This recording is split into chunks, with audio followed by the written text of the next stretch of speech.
하나님 말씀 함께 보겠습니다. 열왕기하 19장 29에서 31절의 말씀입니다. 열왕기하 19장 29에서 31절 구약성경 597면에 있습니다.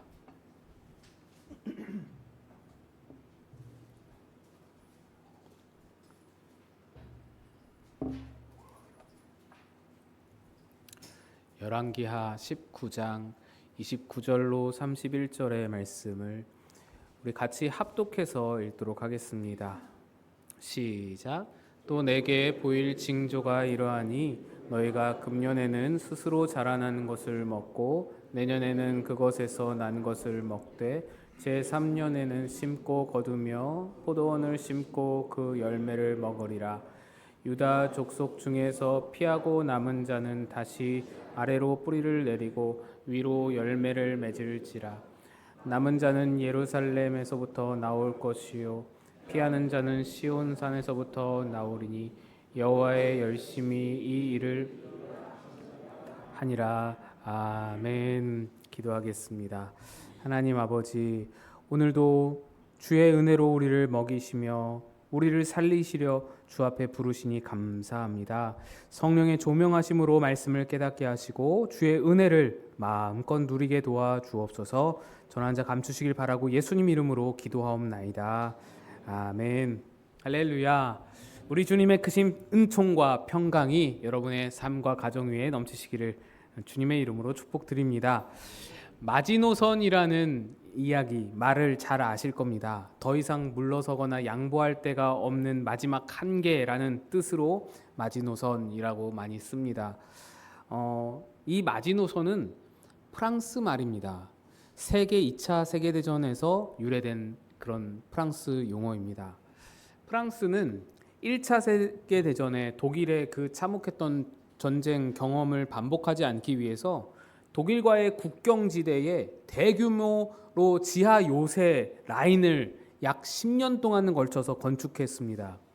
그리고 당시 프랑스 전쟁부 장관이었던 앙드레 마지노의 이름을 따서 그 요새 라인을 마지노선이라고 명명했습니다.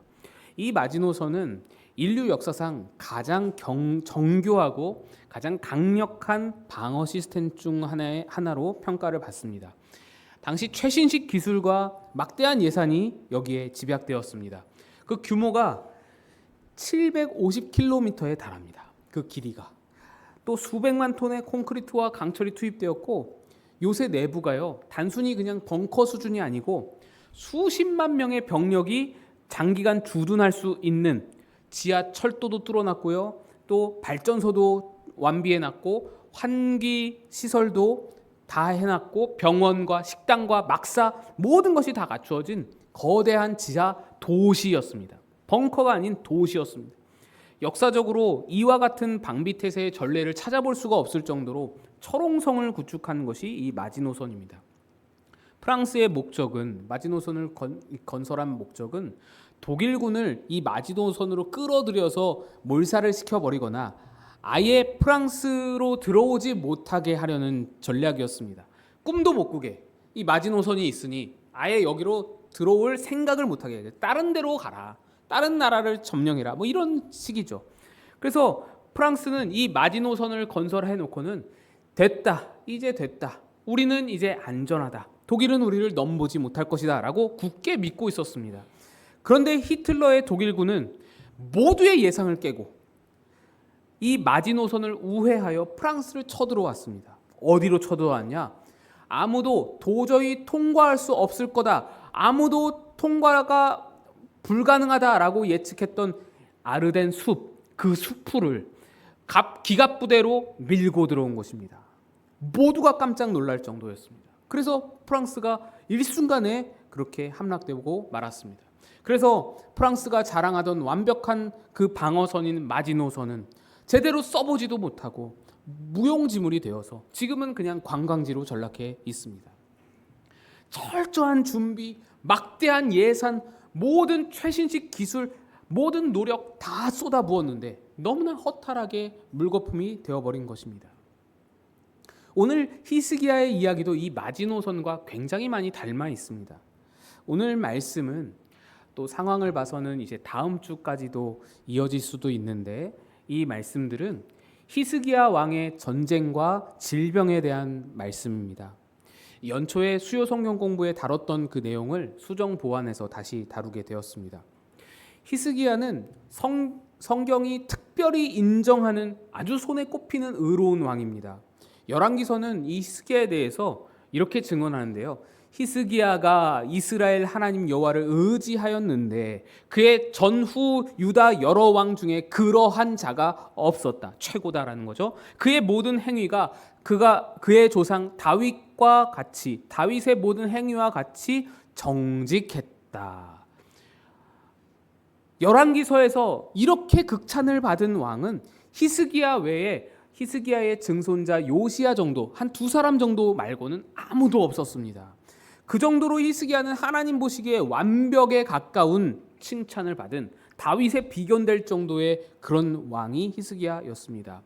그는 행동하는 신앙인이었습니다. 당시 남유다는 굉장히 많은 우상 숭배들이 판을 치고 있었는데, 심지어 모세가 광야에서 불뱀에 물린 백성들을 구원하려고 놋뱀을 세우잖아요. 그 놋뱀이 700년이 지난 히스기야 시대까지도 숭배되고 있었습니다. 그 정도로 우상이 많았어요. 그렇게 많은 우상이 이 유다 나라에 깔려 있었는데, 히스기야가 그 놋뱀, 느후수단이라고 부르죠. 그것과 그 외의 모든 우상 숭배, 아세라 목상이고 바알 신상이고 다 청산합니다. 이전에 왕들 중에 종교개혁을 시도한 왕들이 없었던 것은 아닙니다. 근데 그 누구도 산당은 건들지 못했습니다. 산당은 제거하지 못했더라라고 성경에 나옵니다. 그런데 그 산당까지 제거하는 전무후무한 종교개혁을 히스기야가 단행했습니다. 그는 신앙의 본질을 더럽히는 어떠한 타협도 용납하지를 않고 다 제거한 아주 진실된 하나님의 사람인 것입니다. 그런 가운데 기원전 722년 북이스라엘이 아수르에 의해서 멸망하게 됩니다. 이걸 히스기야가 보죠.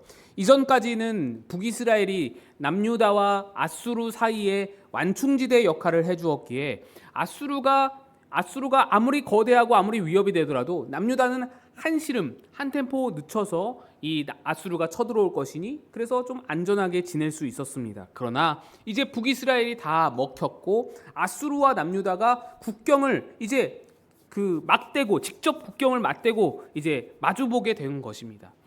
히스기야는 직감하게 되었죠. 다음은 우리 차례구나. 그래서 히스기야가 준비를 합니다. 우리는 이 이야기에서 문제 앞에 선 히스기야가 어떤 인간적인 방법들을 총동원하는지를 볼 것이며, 결국에는 그 문제가 어떻게 해결되는지를 오늘 보게 될 것입니다. 북이스라엘이 멸망한 지 21년이 지나서 기원전 701년에 이 사네립, 아수르의 왕인 사네립이 이끄는 대군이 유다의 모든 나라들을 쳐들어오게 되었습니다. 모든 성읍들을 다 쳐들어오고 그 다음에 예루살렘으로 진격해 오게 됐습니다. 히스기야가 21년이라는 시간을 가지게 되었는데, 북이스라엘 멸망하고 아수르와 국경을 맞댄 지 21년이 지나서 이제 이 사네립이 쳐들어왔는데, 히스기야는 그동안 뭘 했을까요? 아주 열심히 준비했습니다. 아주 많은 준비를 했습니다. 최선을 다했습니다. 첫 번째로 히스기야는 방어 태세를 구축했습니다. 히스기야는 자기가 유다 나라가 군사력으로 아수르를 압도할 수 없다는 것을 너무나 잘 알았습니다. 그래서 공격이 아닌 방어에 총력을 기울이게 됩니다. 예루살렘 성벽을 더 높이, 더 두껍게 그렇게 보강하고 보수하고 또 더 오랜 기간 버틸 수 있도록 이 성벽을 확장합니다. 성의 구획을 확장합니다. 그래서 더 많은 식량을 확보할 수 있도록, 그리고 결정적인 것이 물의 확보였습니다. 이 옛날 공성전은 말려 죽이는 싸움이잖아요. 둘러싸서는 물길 끊고는 그렇게 포위하고 가만히 놔두면은 한 달, 두 달 지나서 자기들끼리 그냥 내부에서 멸망하고 항복하는 그런 수순이 공성전의, 그런 고대 공성전의 특이점인 것입니다. 그런데 히스기야는 이것을 생각하고는 물을 확보하는 겁니다. 예루살렘 성 동쪽에 있는 기온샘이 성 밖으로 나가는 물줄기를 막아버리고, 그리고는 그 물줄기를 지하 안반을 뚫어서 지하 안반을 약 530m 정도 뚫어가지고 지하 수로로 이 기온샘을 물을 끌어다가 예루살렘 성 남쪽에 저수지를 하나 만듭니다. 인공 저수지를 만들어서 그쪽으로 물이 흘러오게 합니다. 예루살렘 지하로 통로를 통하여서 수로를 통하여서. 그래서 그렇게 만들어진 저수지가 바로 실로암 연못입니다. 여러분 잘 아시는 실로암 연못이 히스기야 때 그렇게 만들어졌습니다. 지금도 예루살렘에 가보시면 히스기야 터널이라고 해서 기온샘에서 밑으로 내려가서 그 지하 터널을 통해서 실로암으로 나오는 그 길이 수로가 아직도 있습니다. 그러니까 놀라운, 그 당시 기술로는 상상도 못할, 왜냐하면 지하에서 이거 방향을 찾기가 얼마나 어렵겠어요. 그냥 꽃갱이질 하면서 캐 들어가면 되는 게 아니잖아요. 방향을 잘 잡아야죠. 이 놀라운 기술을 히스기야가 아주 최신식 기술을 사용해서 그것을 다 뚫어내고 그 예루살렘 남쪽에다가 큰 저수지를 만들어놔서 오랜 기간 포위를 당해도 버틸 수 있게 그렇게 한 겁니다. 그래서 히스기야는 이 모든 21년간의 땀과 노력으로 완벽한 방어 시스템을 구축해 놓고서 이제 됐다, 안심을 했습니다. 이제 됐다. 제 아무리 아수르라도 우리가 여기서 버티고 있으면, 물을 확보하고 식량을 확보해서 여기서 버티기만 하면은 아수르도 힘을 발하지 못할 것이다. 보급이 이제 동나고 언젠가는 도망갈 것이다. 그래서 히스기야가 이렇게 자기 노력으로, 자기의 계획과 준비로 모든 열심을 동원해서 이렇게 아주 튼튼한 방비를 해놨습니다. 장기적으로 미래에 어떤 일이 닥칠지 다 계산을 하고 예측하여서 자기가 가진 모든 능력과 실력을 다 투입하여서 철저히 준비한 것입니다. 그런데 이렇게 열심히 준비한 히스기야의 준비가 마치 프랑스의 마지노선처럼 무용지물이 되고 맙니다. 히스기야는 아수르의 군대가 당연하게 속전속결을 위해서 예루살렘으로 곧장 쳐들어올 것을 예상했습니다. 제1타격으로 이 예루살렘을 타겟으로 잡고 쳐들어올 것을 예상했는데, 그래서 예루살렘에만 모든 준비를, 모든 방비를 다 해놓은 것인데, 아수르는 히스기야의 예상과는 달리 예루살렘만 빼놓은 모든 유다 성읍들을 다 하나씩 그렇게 치기 시작했습니다. 하나씩 점령하여 초토화시키기 시작했습니다. 마치 거대한 그물을 가지고 물고기를 몰아가듯이 유다 영역 전 영토를 다 유린하며 예루살렘 하나만 남겨놓고 그렇게 다 침략하기 시작했습니다. 결국에 마지막 성 라기스 하나만 남았을 때, 마지막 예루살렘의 인근에 있는 성 하나만 남았을 때, 그것마저도 함락 위기에 처하자 히스기야가 두 손 두 발 듭니다. 히스기야가 모든 희망을 잃습니다. 왜냐하면 이제 예루살렘 성 하나만 남겨놓고는, 그래가지고는 아무것도 희망이 없잖아요. 예루살렘, 이 남유다 국가 왕국이 히스기야의 왕국인데 예루살렘 도시국가로 전락하게 된 겁니다. 히스기야가 왕이면 뭐예요? 예루살렘 도시만 남았는데 21년간 계획하고 노력하고 철저하게 준비한 모든 노력과 애씀이 완전히 물거품이 돼버린 겁니다. 결국 히스기야는 다른 방법을, 이제 이 문제 해결을 위해서 다른 방법을 취하게 됩니다. 아수르 사네립 왕에게 사신을 보내서 항복을 선언합니다. 당신이 뭘 요구하든지 다 들어주겠습니다. 제발 우리를 떠나가 주세요. 항복 의사를 전하자 사네립이 항복의 대가로 은 300달란트와 금 30달란트의 어마어마한 양의 조공을 요구합니다. 금 30달란트는요, 현재 가치로 환산해봐도 금 1톤에 해당하는 무게입니다. 상상도 못할 어마어마한 양입니다. 몇 천억이 되는 양입니다. 히스기야는 이 막대한 금을 어디서 마련할 수 있었는가? 열왕기하 18장 15, 16절입니다. 히스기야가 이에 여호와의 성전과 왕궁 곳간에 있는 은을 다 주었고, 또 그때에 유다 왕 히스기야가 여호와의 성전의 문에 금과 자기가 모든 기둥에 입힌 금을 벗겨 모두 아수르 왕에게 주었더라. 히스기야는 성전의 문과 기둥에 입혀진 금까지, 창고에 있던 모든 금 다 벗겨내고 다 긁어 모아서 사네립에게 다 바쳤습니다. 그가 그토록 사랑했던 하나님, 그 하나님의 임재의 상징인 성전을 자기 손으로 훼손하게 된 것입니다. 솔로몬 시대부터 이어져 온 그 찬란한 영광의 상징인 성전이 흉물로 변해버린 순간입니다. 이를 결정한 히스기야, 자신도 대단히 비참하고 수치스러웠을 겁니다. 그러나 여러분, 수치는 잠깐이죠. 국고가 바닥나고 성전이 흉물되더라도 그래도 그 돈으로 백성의 평안과 안정을 살 수 있으니 된 것 아닙니까? 다행이죠. 역시 돈이 좋습니다. 돈을 쟁여놨더니 이렇게 쓸 때가 있습니다. 성전 회복은 나중에 하면 되잖아요. 일단 평화를 찾고 이제 약속대로 사내립이 물러가면 다시 안전한 나라에서 나라를 발전시켜서 열심히 돈 모아서 돈 벌어서 이 성전 다시 회복하면 그만입니다. 히스기야는 그렇게 돈으로 문제를 해결할 수 있다고 생각했습니다. 그러나 히스기야는 알지 못했습니다. 우리는 늘 거기 그 함정에 빠지죠.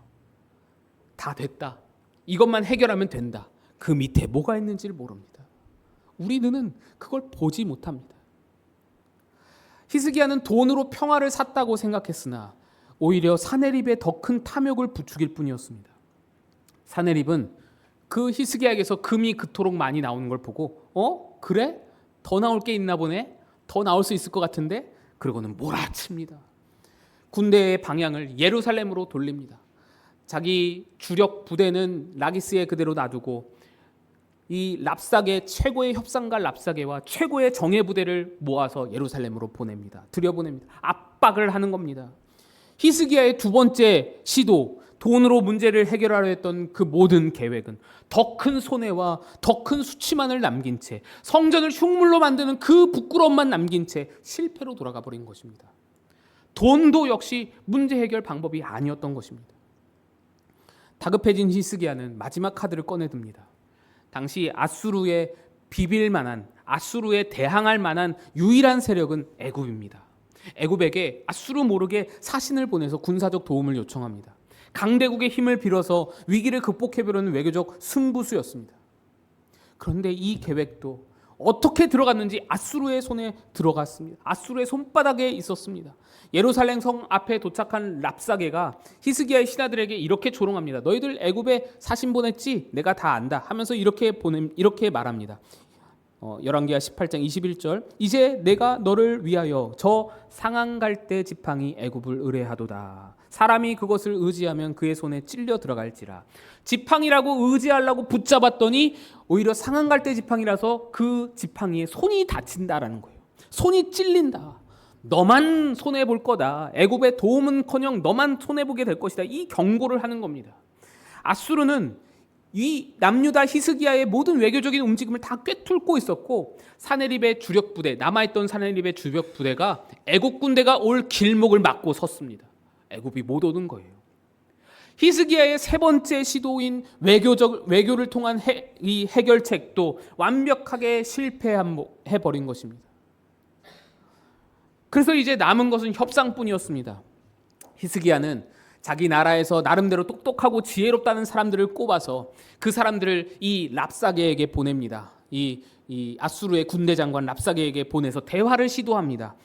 이 지금 보낸 신하들은 유다 나라에서 가장 똑똑하고 가장 실력이 있고 가장 설득력이 있고 가장 논리적이고 토론이라고 하면은 어느도 이 상대할 수가 없는 임기응변에 능한 자들이 바로 이 사람들이었습니다. 그래서 랍사게를 설득하여서 담판을 지어줄 것을 기대했습니다. 그러나 유다 신하들보다 랍사게가 더 한 수 위였습니다. 그는 아수르의 언어인 아람어는 물론이거니와 히브리어까지 유창하게 구사하는 심리전의 대가였습니다. 히스기야의 신하들이 성 위의 백성들이 들으니까 제발 부탁이니 아람어로 대화하자. 우리도 아람어로 대화할 테니 아람어로 아수르 말로 대화합시다. 이렇게 얘기했는데 랍사게는 오히려 더 큰 소리로 유다 말로 히브리 말로 이렇게 외칩니다. 29, 31절 보면은 너희는 히스기야에게 속지 말라. 그가 너희를 내 손에서 건져내지 못하리라. 또한 히스기야가 너희에게 여호와를 의뢰하라 함을 듣지 말라. 너희는 내게 항복하고 내게로 나아오라. 랍사게는 히스기야의 리더십을 공격하고 백성들의 마음을 흔들고 그래서 심지어는 그 이스라엘 지금 남유다 백성들이 믿고 의지하는 유일한 소망인 여호와 하나님까지도 조롱하면서 못 구하신다. 하나님이 너희들 못 구한다 라면서 그들 유다 백성들의 마음을 뒤흔들었습니다. 유다 말로 그거를 하면서 유다 백성들의 마음을 흔들어 놓는 겁니다. 히스기야가 가장 두려웠던 것이 바로 이겁니다. 내부로부터 동요와 혼란이 일어나는 것. 외부의 적은 방비를 잘 해놨으니까 어떻게 버틸 텐데 내부에서 분란이 일어나면 끝나는 겁니다. 그렇기 때문에 가장 두려워하고 있었는데 바로 그 약점을 간파하고 정확히 파고들어서 히스기야의 마지막 시도였던 협상마저도 더 큰 위기를 초래하며 실패하게 만드는 겁니다. 히스기야는 할 수 있는 걸 다 해봤습니다. 그런데 모든 노력, 또 억만금의 돈, 강대국의 외교, 또 논리와 설득, 지혜로운 그런 모든 설득력들, 21년간의 모든 애씀 다 실패로 돌아갔습니다. 모든 인간적인 열심이 수포로 돌아간 그 절망의 끝에서 히스기야가 선지자 이사야에게 이렇게 말합니다. 19장 3절 히스기야의 말씀이 오늘은 환난과 징벌과 모욕의 날입니다. 아이를 낳을 때가 되었으나 해산할 힘이 없습니다. 히스기야가 체념하고 절망에 빠집니다. 이런 날은 못 봤다는 거예요. 환난과 징벌과 모욕이 이렇게 한꺼번에 모인 날은 못 봤다는 거예요. 내 생애 처음이다라는 거예요. 이런 모욕, 이런 고난은 내가 당해본 적이 없다는 거예요. 아이를 낳을 때가 됐으나 해산할 힘이 없답니다. 철저한 절망에 빠진 것입니다. 여러분, 이 일이 다른 왕이 아닌 히스기야에게 일어났다는 것을 여러분 주목하셔야 합니다. 어찌 이럴 수가 있을까요? 다윗 이후에 최고의 왕이라고 칭찬받던 히스기야입니다. 우상을 타파하고 하나님을 진실되게 섬겼던 왕입니다. 그런데 왜 그가 하는 모든 일이 이렇게 실패로 돌아갈까요? 그의 노력과 지혜와 준비가 왜 하나도 통하는 것이 없을까요? 지성이면 감천이잖아요. 여러분 한번 생각해 보세요. 히스기야가 이렇게 노력을 하는데, 이렇게 애를 쓰는데 하나님이 히스기야를 사랑한다면, 히스기야의 하나님이 되신다면 조금만 도와주시면 되잖아요. 히스기야의 노력들, 21년간 준비한 것들 조금만 하나님이 사내립의 마음을 감동만 하면 되잖아요. 감동만 해서 처음부터 예루살렘을 쳐들어오든지 아니면 감동만 해서 돈 받고 도망가게 하든지 여러 가지 방법이 하나님에게 많잖아요. 하나님이 왜 안 도와주시냐 말이죠. 안 도와주십니다. 하나도 안 도와주십니다. 남유다 왕국에 둘도 없이 다윗과 필적할 정도로 훌륭한 히스기야 왕인데 어쩜 이렇게 한 번도 안 도와주시고 결국 그를 그 절망에, 환난과 징벌과 모욕의 날이라고 탄식이 쏟아져 나오는 그 절망에 두십니까? 우리는 성경에서 이런 상황을 만날 때마다 굉장히 난감합니다. 하나님 왜 이러시나? 의인이 악인에게 고난을 당하는데 하나님 왜 안 도와주시나? 내가 아는 하나님 맞나? 왜 의인이 시도하는 것마다 실패하게 하시나? 우리가 난감해하고 이해하지 못하는 이유는 이 실패의 근원이 어디 있는지를 잘 몰라서이기 때문입니다. 히스기야의 실패는 히스기야의 실패로 끝나지 않습니다. 히스기야의 실패로 덮을 수가 없습니다. 이 실패는 하나님이 실패케 하시는 것입니다. 하나님이 그리로 이끌어 가는 겁니다. 우리의 방향과 완전히 다른 방향으로 하나님이 히스기야를 이끌어 가시는 겁니다. 역설적이게도 히스기야를 사랑하시는 하나님의 의도가 히스기야의 실패에 담겨 있는 것입니다. 그래서 그리로 그를 이끌어 가십니다. 선지자 이사야가 이 상황을 정확하게 이렇게 짚어냅니다. 이사야 22장에 보시면 너희가 또 옛못의 물을 위하여 두 성벽 사이에 저수지를 만들었느니라. 히스기야가 만들었잖아요. 저수지 만들었잖아요. 그러나 너희가 이를 행하신 일을 앙망하지 아니하였고 이 일을 옛적부터 경영하신 일을 공경하지 아니하였느니라. 또 31절에 도움을 구하러 애굽으로 내려가는 자들은 화 있을진저. 히스기야가 애굽으로 도움을 구하러 갔었잖아요. 그들은 말을 의지하며 병거의 많음과 마병의 심이 강함을 의지하고 이스라엘의 거룩하신 이를 앙모하지 아니하며 여호와를 구하지 아니하나니.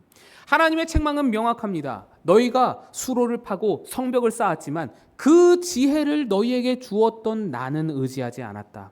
너희가 애굽의 군사력을 믿고 애굽의 군사력에게 도움을 구했지만 정작 만군의 군사력을 가지신 만군의 군대의 주인이신 나에게는 묻지 않았다. 히스기야의 문제는 노력이 없거나 열심이 없는 게 아니었습니다. 그의 문제는 모든 열심의 뿌리가 어디에 있느냐에 달려 있었습니다. 그는 자신의 지혜, 자신의 노력, 자신의 부호, 자신의 외교력, 자신의 힘, 자신의 노력, 자신이 자기를 구원해 줄 것이라고 생각했습니다. 하나님을 믿는다고 말은 하지만 하나님은 그저 도와주실 뿐이지 결정적인 순간에 자기가 기댄 것은 다 하나님이 아닌 눈에 보이는 자기 수단들이었습니다. 자기 도구들이었습니다. 사실 이것이 바로 우리 인간의 본성입니다. 우리는 입으로는 하나님을 의지한다고 말하지만 실제로 쳐다보고 있는 것은 내 통장 잔고입니다. 내 건강을 더 의지하고 내 자녀의 성공과 내 경력과 내 가진 인맥을 더 의지합니다. 내 손으로 무언가 컨트롤해야 안심이고 내 눈앞에 결과가 보여야 그래야 마음이 놓입니다. 보이지 않는 하나님을 믿고 기다리는 것처럼 답답한 것이 없습니다. 우리는 그것을 지루해하고 답답해합니다. 막막해하죠. 하나님은 히스기야를 너무나 사랑하십니다. 히스기야에게 목적을 가지고 히스기야를 원하는 곳에 끌어가기를 원하십니다. 보이는 것을 붙드는 신앙에 머물도록 내버려둘 수가 없습니다. 답이 없는 그 모든 보이는 그것들을 의지하고 살도록 내버려둘 수가 없습니다. 돈이 좋은 줄 알았는데 그 밑에 뭐가 있는지를 모르는, 히스기야는 쳐다볼 줄 모르는, 분별할 수 없는 그 실력으로 돈을 의지하는 그 자리에 머물게 둘 수 없는 것입니다. 그래서 하나님은 히스기야가 의지하는 모든 것들을 하나씩 둘씩 차례대로 부수기 시작하는 겁니다. 마치 우리 갓난 아이, 돌된 아이가 걸음마를 시작할 때, 걸음마를 부모가 가르칠 때 의지하는 벽, 의지하는 가구들 다 거기서 떼어놔서 거실 한복판에 아이를 세워두고 걸어봐 하듯이 히스기야가 의지하던 모든 것, 붙잡던 모든 것을 다 하나님이 제거하시는 것입니다. 그래서 히스기야는 실패, 또 실패, 또 실패, 또 실패로 몰려가게 되어서 환난과 징벌과 모욕의 날이로다, 이 탄식이 터져 나오게 출산할 날이 이르렀으나 해산할 힘이 없도다, 탄식의 자리로 나아가게 된 것입니다. 하나님이 왜 그러시냐고요? 진짜 하나님을 만나게 하시려고 그렇습니다. 그저 종교적으로 숭배하는 대상이 아닌, 그저 예배 잘 드리고 복 받는 그런 보상을 주는 그런 종교적인 신이 아닌, 그의 삶에 실제로 역사하고 이끌고 목적을 가지고 끌어가시는 하나님을 보라고, 그걸 보게 하시려고 그렇게 하십니다. 너의 열심이 아니라 하나님의 열심을 보라. 너의 열심으로 만들어가는 인생이 아니라 하나님의 열심히 만드는 인생을 내가 만들어갈 것이다. 넌 그걸 봐야 된다. 너의 힘으로 이루는 삶이 아니라 하나님의 힘을 의지하는 자가 되어라. 그 말씀을 하시는 겁니다. 히스기야는 모든 것이 실패한 상황에서 사네립에게 편지 한 통을 받습니다. 뭐라고 써 있냐면, 너희 하나님 여호와도 너희를 구원하지 못한다. 너희는 항복해라. 이렇게 신성모독적인 하나님을 모욕하는 내용이 담긴 편지였습니다. 그런데 히스기야는 이 편지를 받고도 자존심이 너무 상하고 너무나 부끄럽고 너무나 창피하고 너무나 화가 나지만 반박할 것이 없습니다. 뭘로 반박을 하겠어요? 뭘로 외치겠어요? 뭘로 힘을 발하겠어요? 뭘로 대적하겠어요? 아무런 것도 없어요. 붙잡을 게 없습니다. 기댈 곳도 없고 도망칠 곳도 없고 의지할 사람도 없습니다. 더 이상 짜낼 지혜도 없습니다. 방법이 없는 거예요. 당할 수밖에 없는 거예요. 그래서 그제서야 히스기야가 이 편지를 들고 어디를 가느냐? 그제서야 성전으로 올라갑니다. 그리고 여호와 앞에 그 편지를 펼쳐놓고 할 수 있는 방법이 없어서 그제서야 기도를 드립니다. 하나님, 저 좀 봐주세요. 아무것도 할 수 있는 게 없습니다. 제 지혜도 제 돈도 제 노력도 제 동맹도 제 모든 외교력도 다 끝났습니다. 이제 이 문제는 제가 할 수 있는 게 없습니다. 하나님 도와주세요. 하나님 손에 달렸습니다. 하나님이 직접 해결해 주세요. 그제서야 하나님께 항복을 하게 됩니다. 두 손을 들게 됩니다. 모든 것을 내어드리고 하나님께 의탁하죠. 그 순간에 어떤 일이 일어납니까? 19장 35절, 이 밤에 같이 읽습니다. 시작. 이 밤에 여호와의 사자가 나와서 아수르 진영에서